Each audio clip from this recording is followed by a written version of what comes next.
And now, The Federal Drive with Terry Gerton, sponsored by GEHA. Welcome to The Federal Drive on Federal News Network. It's Thursday, March 19th. I'm your host, Terry Gerton, and I'm glad you're here. Coming up on this hour of The Federal Drive, the message from Maryland is that losing a federal job doesn't have to mean leaving the region. Plus, what happened inside government last year explains many of today's gaps in capacity and accountability. Those stories and much more ahead during this hour of The Federal Drive. We begin with this. The Trump administration's new national cyber strategy is starting to translate into agency actions. But there are still a lot of questions about what comes next with the implementation of the strategy. And with more details, Federal News Network's Justin Doubleday joins me now. Justin, thanks for being here. Great to be here, Terry. What are some of the specific ways agencies are starting to implement this new strategy? You're starting to see some of the agencies that have already been focused on cyber for a long time really start to lean into some of the themes in this new cyber strategy, the 6 pillars, which kind of cut across different cybersecurity themes that we've been hearing about for a long time. But critical infrastructure is, of course, a focus for this new strategy. The Energy Department's Office of Cybersecurity, Energy Security, and Emergency Response, or CSER as it's known, is really one of those critical federal offices that has been focused on securing the energy sector writ large since it was created in 2019. And it is actually starting to put together a new strategic plan, its first strategic plan since it was initially established. And this will be a pretty big deal because the energy sector is considered one of the, if not the most important critical infrastructure sector because it underlies so much of how other sectors work and so much of how, of course, our modern lives work. Alex Fitzsimmons is director of CSER. And he spoke a little bit about the goals, or at least the idea behind this new strategic plan at a McCrary Institute event earlier this week.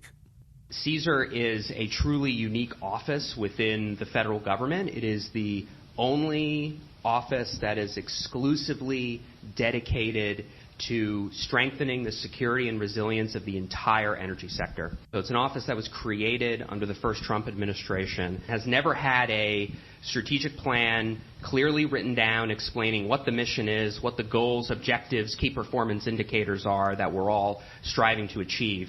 Definitely helps that we have a new national cyber strategy. And Justin, then what about the cybersecurity and infrastructure security agency's role that would go along with that? Yeah, CISA's role really cuts across all aspects of the strategy. It was interesting, though, at this McCrary Institute event, several CISA officials spoke about how artificial intelligence-driven cyber attacks is really amping up the need to more quickly patch software and perhaps use AI as part of that process as well. And at a baseline, it's really creating this need to redefine how cyber and software vulnerability management works. CISA sponsors the Common Vulnerabilities and Exposures program through funding and by adding CVEs to the pipeline. And these CVEs are used across the cybersecurity industry to identify and address cybersecurity vulnerabilities in all sorts of software products. CISA also directly manages the Known Exploited Vulnerabilities database. That's a database of particularly critical cyber vulnerabilities that CISA pulls in. And when it adds a vulnerability to this database, federal agencies are required to address them within set timeframes, typically about a week to 2 weeks. But with AI now really allowing hackers to more quickly find and exploit cyber vulnerabilities, CISA is rethinking perhaps those timelines. Chris Butera is Acting Executive Assistant Director for Cybersecurity at CISA. We're continuously working through the Known Exploited Vulnerabilities Catalog, the KEV, and other ways to help prioritize organizations to do the patching they need to and to do that at speed. So we're continuing to do refinements around that program. But we have to add more ways to do automation in this space and continuously moving as fast as the adversary is going.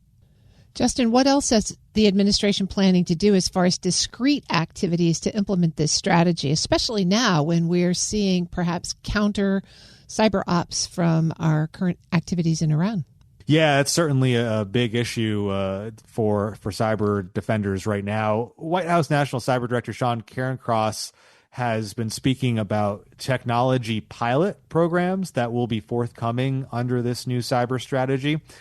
There will be pilots specifically focused on the federal government and improving federal network defense. Cairncross said his office is working with the Office of Management and Budget and the General Services Administration to overcome procurement hurdles and deploy new cyber technologies faster.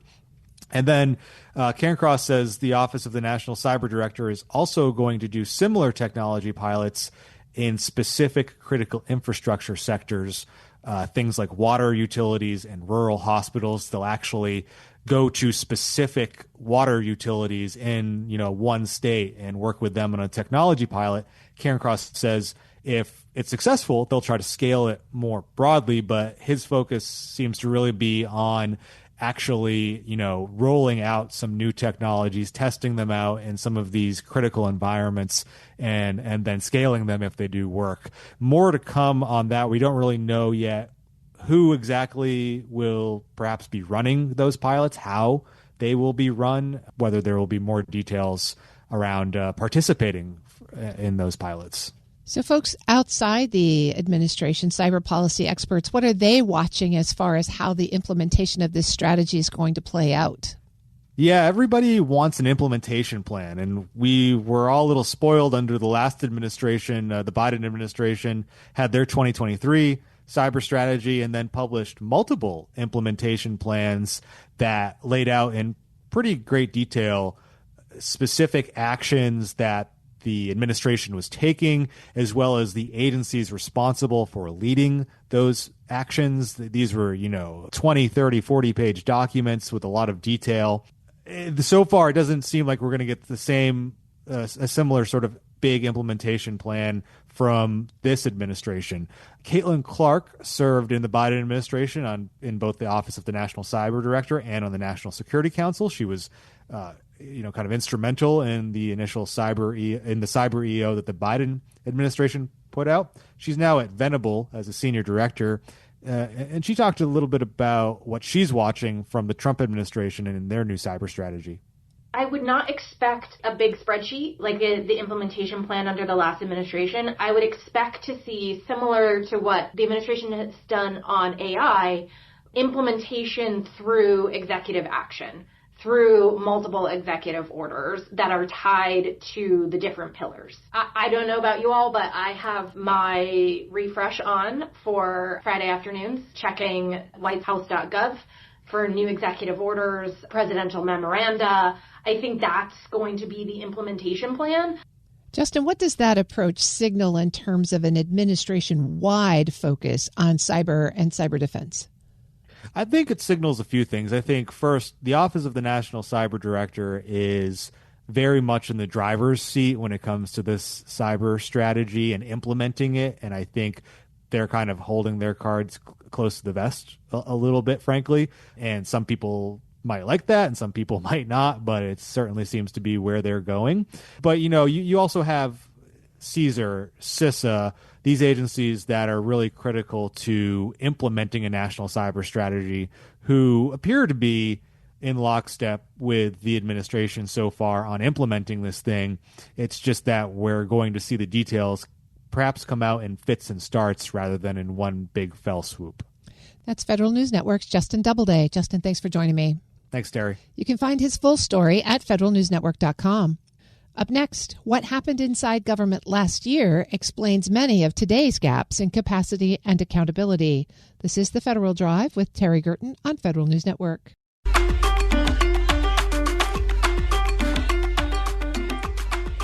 Welcome back to The Federal Drive with Terry Gerton on Federal News Network. Traditional guardrails eroded quickly during the Trump administration's first year, with ethics bodies sidelined and inspector generals forced out, while DOJ tested the limits of its authority. The result was a federal landscape with fewer protections and less capacity, just as major decisions were being made. To dig into what that means for rebuilding, I'm joined by Faith Williams of the Project on Government Oversight. Faith, thank you so much for joining me. Thanks for having me. I want to start with your recent testimony to members of Congress because you paint a really stark picture of how the Trump administration's first year reshaped government. When you think about it in totality, what stands out to you as maybe the most significant changes in this period? Terry, it's a great question, and it's hard to answer it concisely. As you mentioned, I spoke before the Democrats on the House Oversight Committee, and it was co-hosted by members of Congress from areas with large numbers of federal workers in their districts. And since it was technically a shadow hearing, I use air quotes when I say the word testimony, but in essence, it felt just like a regular testimony where you talk to members of the Hill. So the biggest takeaway that I wanted to impress upon the members present that day was that the reshaping has been done, if not with its explicit aim, but certainly with one of its outcomes of increased corruption. Certain people in government are getting rich off of the way that the government has been reshaped and reformed in the last year. And doing so ultimately undercuts public trust in government. So that's really what I wanted to get across, that there are winners and losers in this last year. But ultimately, we all lose because the American public is losing trust in their government. You made the point that the reshaping of the federal workforce seems to have been without any particular intent or strategy. Tell me more about that. Yeah, so it seems as though the one strategy, if we can even call it that was used to cut the civil service was like a keyword search for diversity, equity, inclusion, the word woke, heaven forfend. And we saw how haphazard it was because there are countless examples of layoffs that happened that then would be kind of clawed back. So for example, we read many months ago about like nuclear safety employees being fired en masse, and then the scramble to rehire nuclear safety employees because it's actually a good idea to have them in your government. We saw similar things, a similar story with people that worked in the public health space who were supposed to help prevent or keep an eye on the next pandemic, whatever that may be. They were fired and then clawed back. And there was this pattern of massive layoffs, massive cuts, massive changes done by or directed by largely people that didn't really understand the function of their agency, that department, what those workers actually did. So, right, there was no fine-tooth comb approach here. There was no strategy, in my opinion. And Faith, you also described DOGE, the Department of Government Efficiency, that acted like an agency when it wanted authority and a White House office when it wanted to avoid oversight. How did that shape the broader pattern that you documented? Oh, well, it is much easier to dismantle the government and make money off of dismantling the government when it's hard to perform oversight. So DOGE, and even as I say the word DOGE, there's been countless at this point articles and conversations. What is it? What was it? What is it now? What was it then? All of that. But essentially, DOGE, when it was challenged really with numerous different lawsuits, kind of showed up to each lawsuit a little bit differently. In one lawsuit, it was like, I can do all these things. I am powerful. I am just like an agency. And then in a different lawsuit, it would say, well, I'm a presidential office, so I don't have to share my records. You can't ask me those questions. I don't have to provide you with that information. And so it just played every side, essentially. And one of the first things that the administration did that I think helped usher in the bigger, broader changes made by DOGE and the administration together was decimating our system of independent oversight. So it is not a coincidence that one of the very first things to happen last January was the mass firing of a slew of inspectors general. It is not a coincidence that the Office of Government Ethics was impacted. And it is not a coincidence that the Office of Special Counsel was impacted. It's not a coincidence that the Department of Justice has excised nearly all of its people that worked on public corruption. Like none of these things happened by happenstance. They happened early in the administration so that when then bigger changes occurred, there was way fewer people whose job it was to investigate those changes. It's sort of ironic because I just said that there wasn't really a strategy to the mass civil service cuts. And I think that's right. But I do think there was a strategy when it came to cutting oversight. I'm speaking with Faith Williams. She's director of the Effective and Accountable Government Program at the Project on Government Oversight. Faith, let's take that one more step. Now that all of those IGs have been fired, that special counsel's office is in question, many of the ethics bodies are sidelined, how do we get accountability? It's a great question. And I think here we are feeling a massive absence of congressional oversight. I think it is interesting that the testimony I gave was before a shadow committee, because the questions that it asked on the face, what is our government like 1 year into a massive effort to reshape it, feels like one that both Republicans and Democrats would want to know the answer to. We are missing that oversight. There are DOJ subcommittees, on the House, in the House and in the Senate, that haven't circled back to say, well, what does it look like a year in? Okay, so DOJ is done, fine, but what does this agency do now? What's different? What are we doing better? What are we doing worse? None of those questions are happening, and so I think a big piece of it is Congress abdicating some of its oversight duties, and there's a remedy for this. I mean, I think in addition to congressional oversight, like hearings and letters, which are incredibly important, there are ways that Congress can use its constitutional powers to compel a little bit more transparency and information from the executive branch. There are appropriations bills that need to pass. There are nominations that need to be confirmed. It's especially timely this week. There could be war power declarations that must be, voted on. Like, there are moments when Congress can claw back a little bit more power, and it doesn't particularly seem interested in doing that. Well, we've heard recently about the establishment of a new federal workforce caucus in Congress. It's bicameral, not fully bipartisan yet, I don't think. But how might you expect that group to act in response to some of the concerns that you've laid out?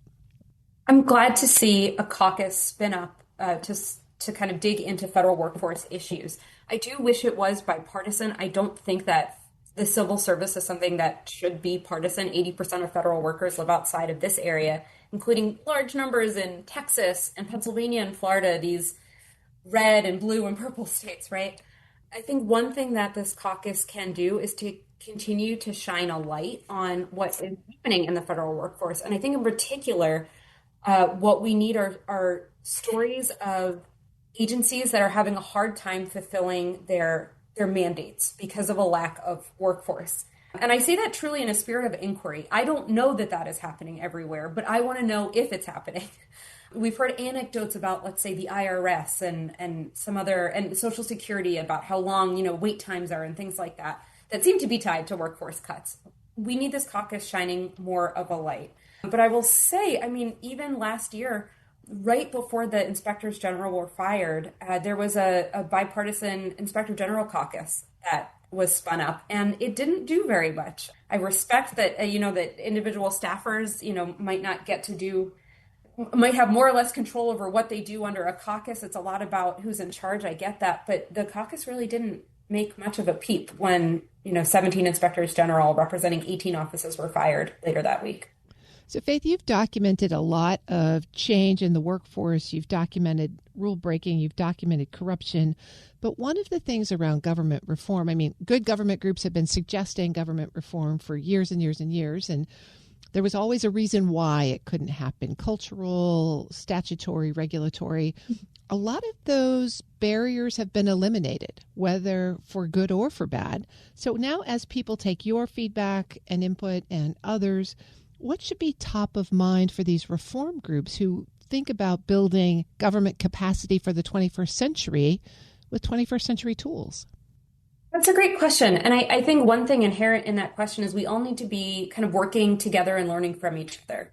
There are so many great ideas out there and organizations that kind of dive deep into more narrow issues. And I want to know what they think, and they should want to know what Pogo thinks. But in terms of what comes next, I think one big theme to keep in mind is it's not about rebuilding what we had. Because to your point, what we had is no longer functioning in a real way. And specifically, I'm thinking of independent oversight. But, one could kind of apply that to many things. Do we have as strong of a merit-based civil service? Do we have as strong whistleblower protections? So I'm not so much interested in rebuilding what we had 5, 10, 15 years ago. I'm interested in building what is next. I'm interested in leveraging, as you point out, kind of technology to do some of the things that it takes lots of people to do these days. But I'm also, I'm not trying to go back to what was, because those systems were very easily broken. And what sort of feedback did you get in your shadow testimony? Did you sense that members of Congress were open to this approach? It's such a good question. I hadn't considered exactly what my response had been. What I heard that day was a group of folks very engaged in this issue, very interested in talking about it and shining a light on it, but it was only half a dozen people. And so I think to your point, I think the caucus is a great next step. I think there are other hearings that need to happen, like full committee hearings that need to happen that kind of talk about these issues. But I do get the sense sometimes that there's a little bit more comfort, let's say, in rebuilding what was versus imagining what's next. But I think that's the job of groups like POGO and other organizations to kind of push our legislators and our policymakers to think a little bit bigger. I've been speaking with Faith Williams. She's the Director of Effective and Accountable Government Program at the Project on Government Oversight. Faith, thank you so much for joining me. Thank you. We'll post this interview at federalnewsnetwork.com/Federal Drive. Subscribe to the Federal Drive wherever you get your podcasts. Still to come, so many personnel policies are shifting at the same time that even seasoned federal workers are struggling to follow which changes matter most right now. But first, the message from Maryland. Losing a federal job doesn't have to mean leaving the region. You're listening to the Federal Drive with Terry Gerton on Federal News Network.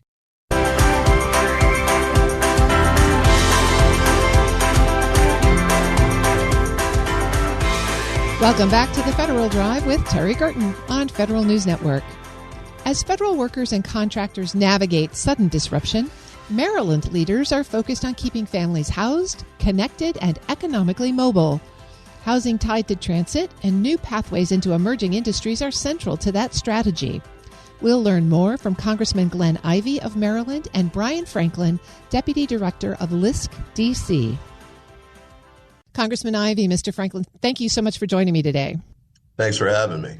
Congressman, let's start with you. We're hearing a lot of anxiety from federal workers and contractors across the region, continuing from workforce actions over the past year. What are you seeing on the ground in Maryland right now? It's been awful. We've had a lot of people who've been forced out of their jobs, federal government employees who've been doing great service for the public for decades in some instances and getting excellent reviews, but they've been pushed out of their positions. We had probationary employees who'd come in, some of them at great sacrifice. They'd sold houses and moved to the DMV area, and they were pushed out as well. So we've got between 20 and 30,000 people in Maryland alone who've gone through that sort of scenario. And so the financial impact has been terrible for them. And we want to try and make sure we do all of the things that we can to try and help them figure out how to muddle through, how to get through this, and get to the light at the end of the tunnel. How is the state of Maryland coordinating its resources to give a fulsome and well-rounded response to the needs of these folks? Well, there's a challenge in one respect because money's tight at the state and county levels as well here in Maryland. So that's been a challenge. But the governor's, I thought, done a great job as far as trying to provide as much support as possible, say, for example, with respect to job fairs, other types of funding to help people who are facing challenges. Some, for example, electric utility and heating issues. We're trying to help with payments on that front. So there's a number of programs along those lines that the state and the county have rolled out. There's still some that, the administration hasn't shut down entirely either, but they've been making a lot of cuts on that front. Programs like SNAP, for example, Medicaid, are really taking big hits. So it's been a challenge, but I think there's an effort, certainly in Prince George's County, Montgomery County, to try and do as much as possible to try to help to mitigate the impact. Thank you. Mr. Franklin, let me come to you because you're leading an event this weekend that begins to address some of the affordability issues that the congressman just laid out. Tell us about the Housing and Economic Development event along the Blue Line this weekend. What's in store? Absolutely. Thank you so much, Terry. So yeah, this Saturday we're hosting an event open to the public in the Blue Line Corridor. And when you think about the Blue Line Corridor, I want you to think kind of the central part of Prince George's County along Central Avenue and the Blue and Silver Line metro stops that run throughout the county. And this event is really around kind of a two-pronged focus. You know, on one hand, nationally and regionally, we know we have a huge housing affordability challenge. I think I heard recently that the average home buying age for the first time home buyer is 40 years old, which is the highest it's ever been. And regionally, we need to add over 300,000 units. And this was before the federal job loss that the congressman mentioned. And so on one hand, this event is going to provide tangible services to Prince George's residents. We'll have partners who are providing financial coaching, foreclosure prevention, housing counseling, food access support. But at the same time, amidst all those challenges, we're seeing something really new and exciting emerge in the central part of Prince George's County. And it's a collection of stakeholders, public, private, civic, and philanthropic, who are coming together under the vision to create a thriving Blue Line corridor where history and culture fuel progress, and where residents, businesses, and communities share in that growth and opportunity. And so as part of this event, we'll also have a panel discussion looking at and kind of reimagining together how this corridor could change for the better of everyone. Who do you imagine attending this event? Is it targeted to specific folks? Yeah, I mean, at the base, we wanted to make sure that we're providing services for residents. So if you are struggling with your housing payments and need support there, or if you're hoping to buy a house, there will be folks that can support you with both of those things. On the other hand, if you're looking to make a career change, right, we'll have partners from across the county that can support with that. We're also hoping that developers, folks who are looking to build in the corridor, will join us, as well as small business owners who have been operating and are trying to think about how do I stay and thrive here. Congressman Ivey? Yeah, Mr. Franklin's exactly right. We're trying to help displaced workers, first-time home buyers, people who want to learn more about affordable housing in Prince George's County, because it's hard to find affordable housing anywhere in the D.C. area. And there's certainly challenges in Prince George's as well. And some people are having other challenges. You know, tax increases are causing issues for them as well. So we want to have a number of panel discussions about it, provide counseling and information to people who need that sort of guidance. And also there's going to be information about building around the metro stations. I think from a development standpoint, we're trying to take a long-term look at what we can build out. Certainly the focus around the Blue Line corridors is central to this, and make sure that we're moving in the right direction and providing the type of mix of new housing that help people at all levels. I'm speaking with Congressman Glenn Ivey. He represents Maryland's 4th Congressional District, and Brian Franklin is Deputy Director of the Local Initiative Support Corporation for D.C. Congressman, let me come back to you because there's another event coming up early next week on AI, quantum, and the Discovery District. Tell us about Maryland's focus here on technology as a pathway for workforce transition and business growth. Yeah, one of the untold stories for Prince George's County is the level of technological development that we've got going on in and around northern Prince George's County. A lot of it's been led by the University of Maryland and the incubator it's got that spun off major companies. One of them is IonQ, which is a quantum computing company that's one of the leaders in the world. In fact, I think they just closed on a $2 billion deal to bring another company under their umbrella. But they're doing outstanding work, and we want to make sure that we focus on helping them grow. We've got NASA Goddard, which also has a lot of contracting that they do. Major science and technological development draws a lot of engineers. There have been cuts there, but it's still ongoing. NOAA, NSA, just outside of Prince George's County with respect to cybersecurity. Army Research Lab is within Prince George's.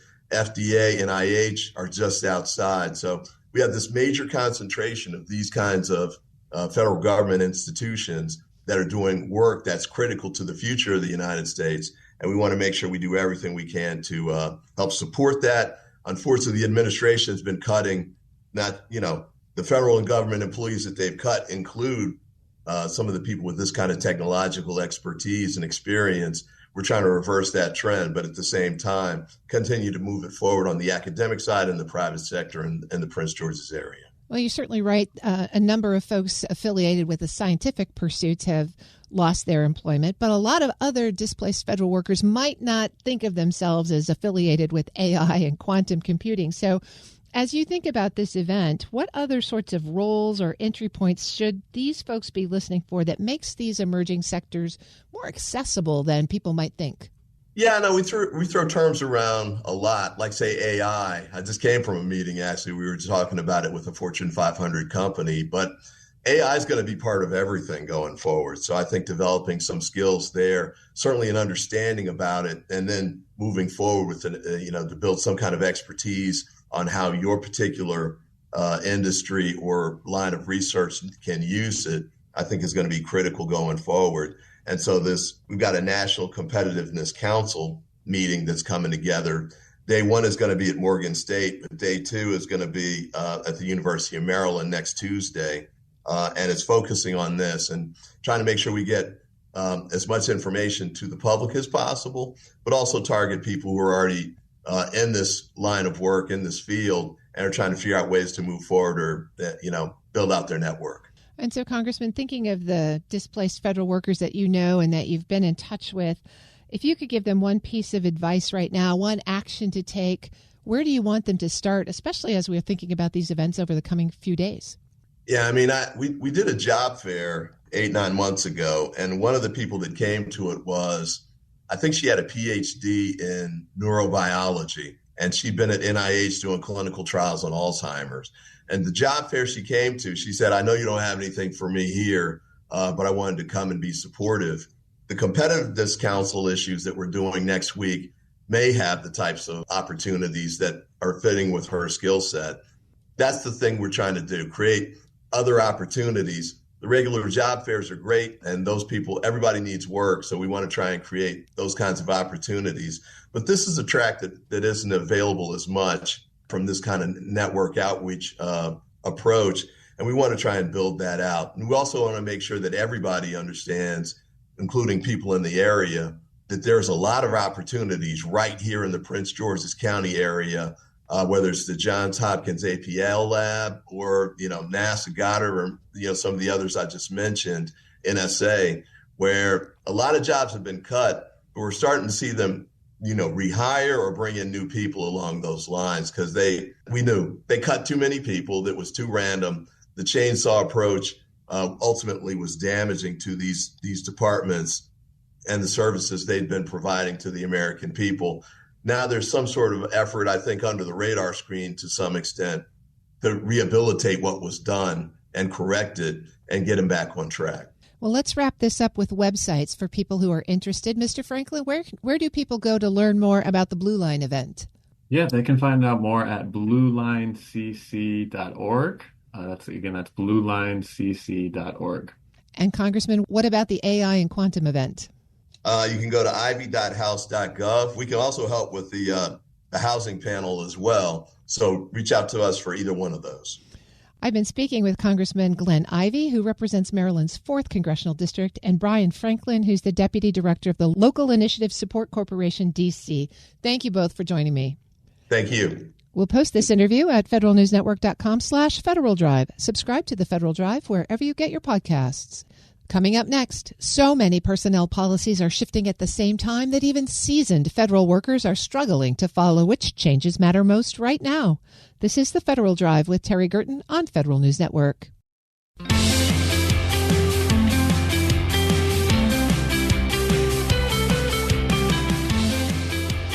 Welcome back to the Federal Drive with Terry Gerton on Federal News Network. Several weeks now into the DHS shutdown, frontline employees from TSA to the Coast Guard are working without pay as airport delays mount and families feel the strain. At the same time, the administration is accelerating major personnel changes, from schedule policy career conversions to new RIF rules that could redefine job security for tens of thousands of federal workers. We'll connect all of those threads now with John Hatton, Staff Vice President for Policy and Programs at NARF. John, thanks for joining me today. Thank you for having me. There is so much going on in the federal workforce space. We're going to see if we can tie several threads together in our conversation today. So let's start first with the shutdown. We're several weeks into the DHS shutdown, and There's talk about funding some of the sub-agencies separately, but no movement really. What are you hearing about how the shutdown is affecting federal employees on the ground? Well, they're about to miss their first full paycheck. And so that's obviously going to have real world consequences. And some of the people that are impacted the most are people like TSA agents who are really on the lower level of the salary range for federal employees. And so they can at least afford a missed paycheck. And so it's really a reminder of the disruption that these types of things cause. And unfortunately, there doesn't seem to be an end in sight to this current shutdown. And yes, there's certainly people pushing for, including us, to, fund the Coast Guard, fund TSA, fund FEMA, the things that are not controversial, and continue to negotiate over the other issues, or pay people while they continue to work. So as this drags on, we'll see if some of those kind of partial solutions get considered to a greater extent. But right now, we're just looking at the same impasse that we had over the last couple of weeks. There's growing concern that the DHS funding gap may actually create real security vulnerabilities during our ongoing operations with Iran. How does NARF view the risk that repeated shutdowns pose to the broader stability and safety of the federal workforce itself? It's continually disruptive of federal government operations. And so that's going to obviously raise the risk that I's don't get dotted, T's don't get crossed, that you do not prepare for the eventuality of future threats. And so a lot of what gets held up during these shutdowns in terms of actual work is the preparation for the future contracts, the future planning. And every time you have that all halted and stopped, that's going to make it more difficult to adjust to changing circumstances. And, that piles on top of retention challenges that are going to exist when you continually stop paying employees on time for their work. With that kind of uncertainty, shutdown related, funding related, there's also concerns about a number of policy changes. You've raised concerns about schedule policy career, which is final now, OPM's proposed changes around suitability and RIF appeals. When you think about all of that together, how does that perhaps alter the balance in a merit-based career civil service? It drastically undermines the civil service protections that would allow for a merit-based civil service. So eliminating the ability to appeal to an independent body, the Merit Systems Protection Board, and shifting, your right to appeal to either general counsel and the agency level, as the case is with scheduled policy career, or to OPM, as the case is with these new proposals for suitability actions or reductions in force, you're handing it away from an independent body for appeal and to a politically appointed or politically controlled entity or individual. And so, there's still a process there for appeals, but it could easily become a sham process, a rubber stamp process by which political higher ups are directing activities to fire people and then directing activities to then approve the firings as well. And so will it necessarily play out that way? We don't know yet, but it certainly raises the prospect that it will play out that way. And certainly, even if it doesn't immediately play out like that, it raises the threat that it could, and that this entire process becomes a sham and is just abused to fire people for whatever reason you want rather than based on merit. I'm speaking with John Hatton. He's staff vice president at the National Active and Retired Federal Employees Association. And John, we're now at the point where the scheduled policy career conversions could begin any time. But there's also lawsuits that are escalating to stop the process. So what happens if the administration moves ahead in this space of uncertainty with these reclassifications? Difficult to say. Full disclosure, we are plaintiff in one of those lawsuits, so we are challenging scheduled policy career. So I don't want to talk too much about the details of that, but I think, there's the question of the legitimacy of the reclassification. People are being asked to sign acknowledgments of these and being told that those, are not going to result in any disciplinary action. But in this environment and without any real appeals to an independent body, you maybe feel pressured to sign that acknowledgement. The court cases could delay or push back on the reclassifications or terminations that are pursuant to the reclassifications. Facts still need to play out with regard to what the administration is going to do in terms of the scope and specificity of those reclassifications and whether they're going to then turn around and start terminating people, for whatever reason they want. And our concern is that these are politically, potentially politically based terminations, whether that's through scheduled policy career, whether that's through suitability actions, or through reductions in force. So all of those pieces kind of come together, and there's a new policy proposal that's out from OPM proposing new RIF rules that make performance the primary factor over tenure, which has long been the process of rating and ranking folks in a downsizing. So how did those policy changes intersect with the reality of already deep staff reductions and what might come next? Our concern with some of the RIF proposals is more on the appeal to OPM versus appeals to MSPB. So if you're not going through the proper procedures, and this is a politically motivated kind of process, potentially, in line with what the president's priorities are rather than what congressional priorities are, and that you're also using that to selectively terminate people based on political affiliation or whatever reason, that you don't have, again, an appeal to an independent body. So, I think what we saw was very rushed through reduction in force actions last year. Whether those could continue then again, I don't know, is this the administration's response to not liking the need to go through some type of process and check on their authority? We'll see. So, there's a lot of facts to play out in terms of what the administration intends to do once these rules are changed and finalized, and that we're just going to be tracking that and trying to respond. And trying to speak up for that merit-based civil service and limitation on political influence over decisions that ought to be objective based on the law and based on objective criteria. When you think about RIFs, tenure is a pretty transparent measurement. Folks know what that is and can see it. Is there an argument to be made for using performance as a determinant in the RIF process? Yeah, I think there's actual downside is that it is abused and people are, you say it's based on performance, but it's based on politics. The upside is you keep people who are higher performers within the organization rather than just long tenured individuals within the organization. So, there are some reasons this administration or any administration might want to use performance rather than tenure for the RIF process, but there's also the concern that could be abused in how it is administered. Back to my theory at the top that we could tie these threads together.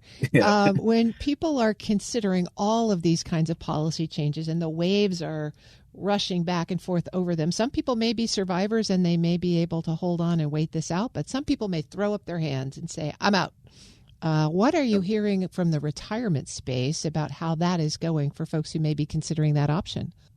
Unfortunately, not very well on a few different counts. So as people have separated from service, there's been very long delays for some individuals getting their claims to OPM.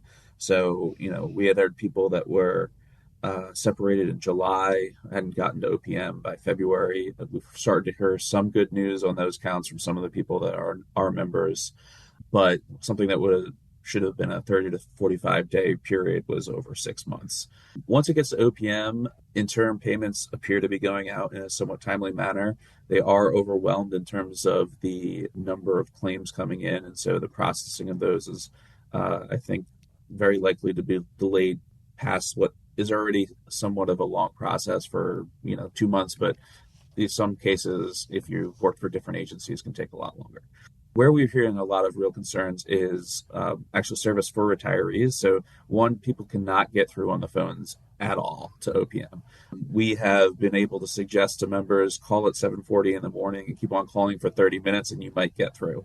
We've always had some concerns with call center at OPM and people getting service. This is the worst it's ever been in my memory. So that's a major concern. That may be due to the number of people calling in because of the retirement claims that they're not getting processed. But there's other issues that we've had as well. People who are changing their health insurance over the course of open season had delayed changes. So they were left without insurance cards from their insurer because OPM did not process those in a timely manner. We believe those have all been taken care of by now, but people went through at least maybe the entire month of January without getting their health insurance changed, meaning they go to the doctor, they don't have a card, and they're on the hook for out-of-pocket payments until they get that verified. 1099-Rs is another thing. So OPM's decided to switch from mail delivery to digital. sounds good in theory, but when people can, and the only way for you to be able to change back to mail is to get into your account, and people have trouble getting into their account because the system is difficult to use and there's two-factor authentication through login.gov. You have people going without the tax documents they need to file their taxes. So I think that's compounded on the men of people calling into OPM. So you have a 1099-ER issue, you have a health insurance issue, and you have retirement claims issues that are just going to flood complaints into OPM. So we're hearing a lot of trouble on the retiree side and with the functioning of what OPM is doing and how they're servicing their retiree members or constituents. Any hope on the horizon for better operations? Well, I would say there had been some productive moves towards a more digitized retirement process. So they did an online retirement application last year. I think that's led to a marginal improvement in the process on the front end and being able to track what's coming in. They appear to be processing a certain amount of claims via digital claims processing, and that appears to be going quicker than the paper-based processing.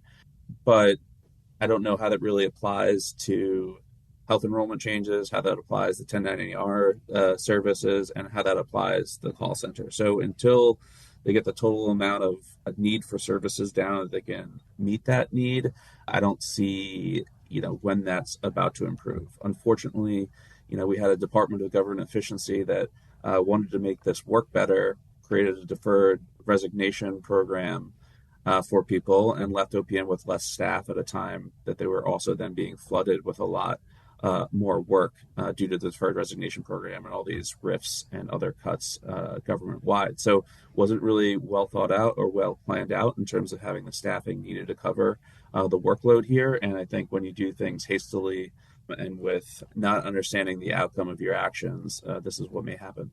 I've been speaking with John Hatton. He's Staff Vice President at the National Active and Retired Federal Employees Association. John, thank you for joining me today and giving us the overview.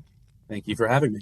We'll post this interview at federalnewsnetwork.com/Federal Drive. Hear the Federal Drive on demand. Subscribe wherever you get your podcasts. Defense Secretary Pete Hegseth has launched a, quote, ruthless review of how the military's legal offices are organized. Experts say that while there is room to streamline these offices' operations, the review will likely be used to thin out the ranks of military lawyers. Federal News Network's Anastasia Obis joins me with more details. Anastasia, thanks for being here. Hi, Terry. What behind the headlines is Secretary Hegseth trying to do? Yeah, so Hegseth says that there is too much overlap between uniformed judge advocates and civilian attorneys. And this review would address those overlapping responsibilities, maybe sometimes uncertain reporting relationships, and all of the inefficient allocation of resources across the military's legal enterprise. He says that the legal shops should be measured against one standard, and that standard should be whether those offices make the military more lethal. Even though the standard for military lawyers is legality, not lethality, because JAGs advise commanders on rules of engagement, civilian protection, etc. Sometimes it's just the legal advice is not how to strike harder. But we will see what happens when the legal offices are now measured against lethality and not legality. Here's Hegseth. As you know, America's warriors are in the fight every single day, restoring the warrior ethos, rebuilding lethality, and reestablishing deterrence under President Trump. We've ripped out the woke distractions, slashed the red tape, and put every asset back into winning wars. But one area still needs a hard reset. And that's how we do legal support in this department. For too long, over 20 years, legal shops across the services have grown bloated, duplicative. They've muddied lines of authority and pulled critical judge advocates away from what matters most, advising commanders in the fight, on operations, in deployed environments where seconds and minutes count. And that's unacceptable. In a great power competition or with any threat that we face, commanders need agile, independent, dead-on legal advice that enables decisive action, not endless process or turf wars. They need JAGs focused on warfighting, military justice, operational law, law of armed conflict, deployed contracting, intel law, cyberspace, you name it. Everything that sharpens the edge in large-scale combat. But right now, Military lawyers are sometimes stuck doing civilian side work that belongs to general counsels instead. Bottom line, sharpen our legal edge to sharpen our warfighting edge. No more distractions, no more shortages in the fight because of misplaced priorities. Our warriors deserve legal teams as lethal and focused as they are. Is he suggesting any specific changes? Yes, so the plan would more clearly divide responsibilities. Military lawyers would focus on operational issues.